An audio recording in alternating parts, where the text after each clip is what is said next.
Bloomberg had another insane article talking about how people should spend their paychecks right away while, of course, borrowing money as much as they can at the same time to battle inflation. It's absolutely ridiculous policy to have Jim Cramer up on national television saying that we have the strongest economy than we ever, and then his former substance abuse having self being on the same news organization that is reporting record high inflation. There's no way you could have both, and there's obviously a huge disconnect between reality and what the corporate media is telling you. I think they're meant to confuse you, but I think there's also a small population that wants to be kind of consoled by these corporate heads and told everything's going to be okay. This inflation's great for you. It's all going to work out fine. Just give up all your powers to the bankers. Just give up all your sovereignty. Give up all your liberty and freedom. It's all going to be One fine. thing. I want to pull up this article real quick. Sure, yeah. Just because Luke referenced it. Yeah. Bloomberg is mercilessly mocked after advising Americans to spend their paycheck immediately and borrow lots of money to tackle inflation in similar advice given to economic basket case Argentina. We're imploding. Yeah. I'll just put it that They're way. like, negotiate a pay raise or two to get a house. Like, how? How can the average person afford a house? It's absolutely crazy, especially on modern wages, especially with their wages being devalued compared to, of course, inflation. People's savings, their whole life savings are absolutely being ruined right now. The value of the dollar is being devalued, while, of course, the richest people take whatever they could get. The billionaires are more richer than they ever have been, and they're only going to become more richer from here. One thing that, Tim, the last time I was on your show was my last day at the Washington Examiner. Oh. I've been independent since. So that's 9 months ago. And what I've learned in those 9 months is that the corporate media and a lot of these elites, I feel like their only purpose is to gaslight us. They solely exist just to drive us all insane. And when you have stories like this, it sort of reaffirms that idea that they're telling you that the sky is brown when it's clearly blue. It's just, I don't know why. And then you go on Twitter and you're like, here's a picture of the sky. And then you get these establishment New York Times pundits being telling like, you're far right. And also they use it as a power play because then they could say that person is crazy. That's why you need to give us more power and vote for us. Because if you give these people power, then you're screwed. Yep, and more people are going insane. If you look at mental health, there has been an absolute downward trajectory ever since the onset of social media that is causing self-harm, that is causing suicide, that is causing depression, and it's causing a huge spike in prescriptions by, of course, Big Pharma that's giving off SSRIs and a lot of other drugs to battle a lot of people's negative health, mental health specifically, that's only becoming more of a bigger problem more by the day. Let me read a little bit from this article. It says, the piece takes advice from Argentinians on how they deal with soaring inflation in a country ravaged by 50% price rises in a typical year, an extreme increase in the cost of living that's officially called hyperinflation. Among the handy tips, it advises Americans to negotiate a pay raise or two and to buy homes and cars. The article has been savaged by commentators who claim it's hopelessly out of touch with Americans facing the highest rate of inflation in 40 years.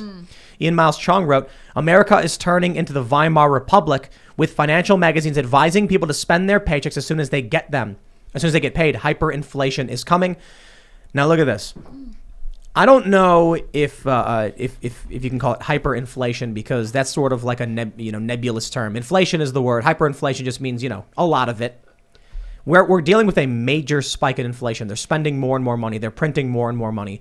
The M1 money stock skyrocketed when they converted savings effectively into checking accounts, but it's still skyrocketing faster than we've ever seen. I think hyperinflation is coming. I think unless there's some kind of major serious conflict, crisis, intervention, or lockdown or something, we are going to see hyperinflation. And that being said, any kind of intervention could only exacerbate it. So I don't understand how you avoid this. On the screen right now, we have an image showing this major spike in the past year.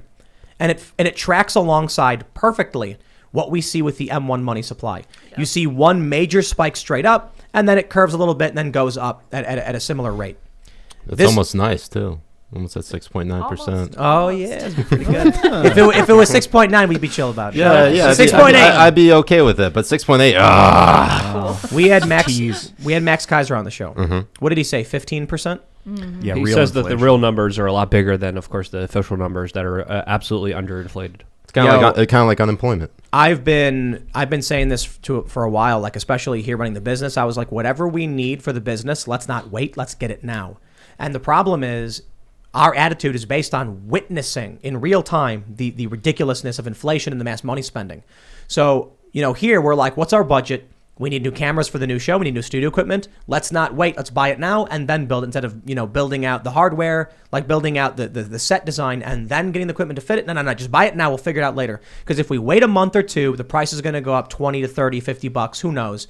Could even go up way more than that. So let's spend it now. That's a problem. Because if people have that mentality and they start buying like crazy, that also sparks more inflation and makes the spiral happen faster. Downward spiral?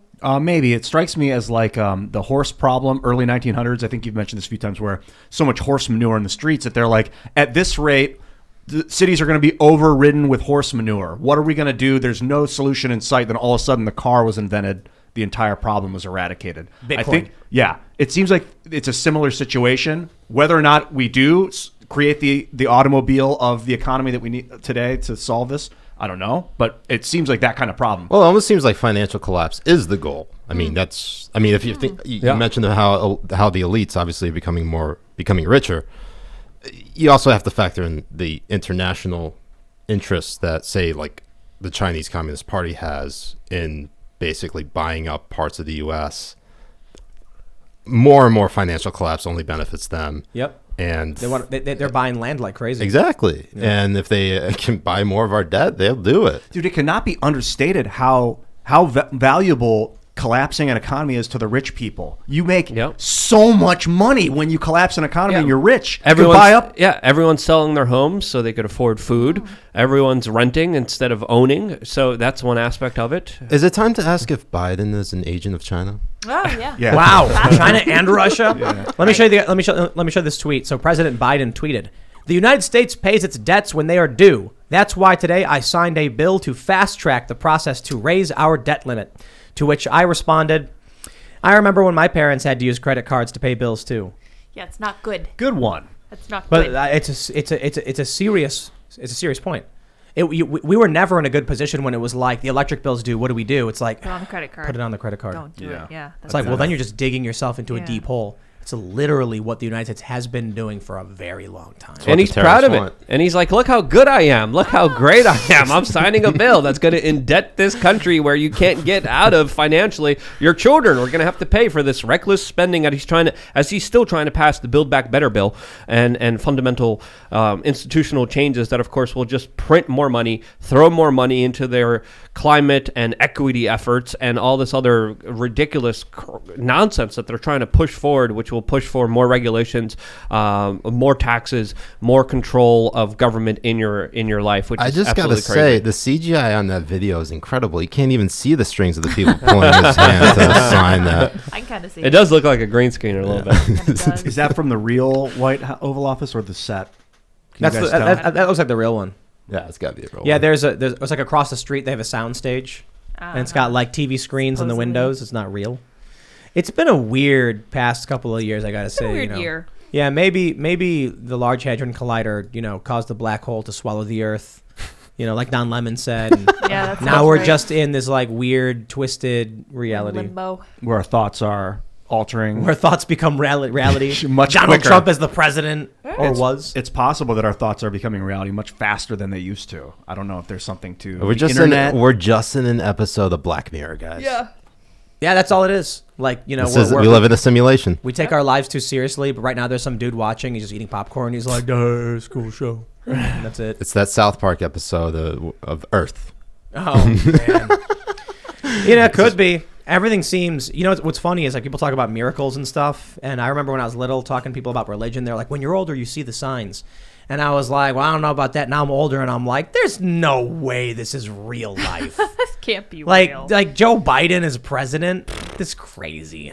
Everything that's happening is just ridiculous and stupid. It's all on the like nose. everybody knows what's going on with Epstein, but like nothing happens. There's like a show trial and everyone just carries along. Like I think everyone just kind of pretends that the world isn't a giant fireball because it's the only way to survive. to just be like, I'm going to keep focused, eat my breakfast, and go home and not worry about it. Gotta laugh to keep from crying. You can only keep your head in the sand so long until that fire gets on your family-friendly show, on your buttocks, and lights a fire underneath your buttocks. So I think it's only a matter of time until people are affected by it. People are already affected by it. Their lives were interrupted. They were told to stay home for 2 weeks and ended up being bamboozled for over 2 years with this absolute draconian totalitarian nonsense where now artificial intelligence, facial recognition technology is being used to track, trace, and database almost every single move they make, like recently implemented in South Korea, like implemented in all the other nations that were formerly democratic that are becoming more despotic by the day. It's crazy what's happening out there. And that's why I think we also need to acknowledge that there's a lot of protest against it. There's been so many movements. There's been so many demonstrations. There have been so many gatherings from all over the world, from Peru to Georgia to the Czech Republic, Spain, Argentina, Austria, Germany, France. We have seen a huge number of people come together and say enough is enough. I'm sick of this. And for, very surprisingly, well, not for me, but for people, the normies out there, the corporate media is not talking about it at all, not even mentioning any of these mass movements that are coming together unorganized. What are they doing? They're coordinating with the Biden administration behind closed doors to spin how bad the economy is doing. And it's working. Like, to a certain degree, a bunch of articles popped up right after that where they were like, the economy's actually good. 5 cents less for gas. This is awesome. This is great. Don 2 Lemon was cents. singing. Yeah. Pennies, literally pennies. Thanks for checking out this segment from the Timcast IRL podcast. If you want to watch live, you can check out this channel Monday through Friday at 8 p.m. And don't forget to smash that like button, subscribe to this channel, and if you want more unfiltered and uncensored content with all of these guests, go to timcast.com and become a member. All of these guests you know and love in exclusive segments on our website where we are unrestricted in what we talk about, so you'll definitely not want to miss it. Thanks for hanging out. We'll see you all next time.